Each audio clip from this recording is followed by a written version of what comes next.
หมูพวกนี้บ่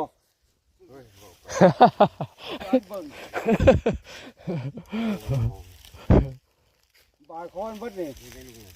คนที่มันบ่ดีแต่กูจิเมียนเบิดนี่ เอาข้าวแล้วกดขึ้นข้าว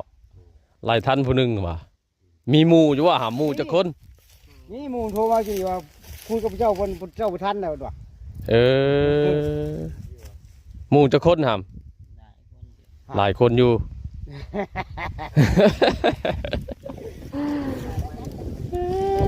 ไปมันขอโทษเดี๋ยวดิเทื่อหน้าจะเฮ็ดเด้อของไผก็บ่เฮ็ดลูกเอ้ยเทื่อหน้านะ วันหน้าวันไหนอย่าเฮ็ดฮู้ว่าเพิ่นเป็นนายเท่าไหร่นี่นะเพิ่นยังบ่เฮ็ดได้นี่นะ อันนี้ดีแล้วถือผู้ใจดีได้นี่นะถือผู้ถือผู้เพิ่นใจดีได้เพิ่นบ่เอาเรื่องได้น่ะ ที่ได้น่ะมันโยธรรมดาได้เพิ่นบ่อยากเฮ็ดตัวซิเนี่ยแม่นบ่โดยสิแม่เฮ็ดจักเฮ็ดเด้อบัดนี้ นี่บอกงูอย่างนั้นเป็นผู้เอา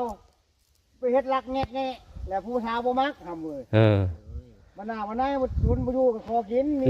กินน้ำกินได้ขอกินเพิ่นมื้อหน้าบ่ต้องหาไปนิ้วตัดออกเจอนิ้วใหญ่ตัดออกกี่กันพอเห็นบักพร้าวน้อยสายทางตัวนั้นก็ถ้าเราเก่งในไฟคืนอีกจะเกี่ยวมือขาย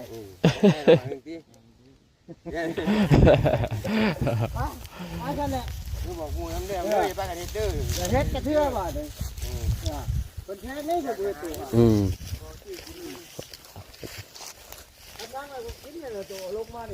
กินบ่ได้เอาลงมากะ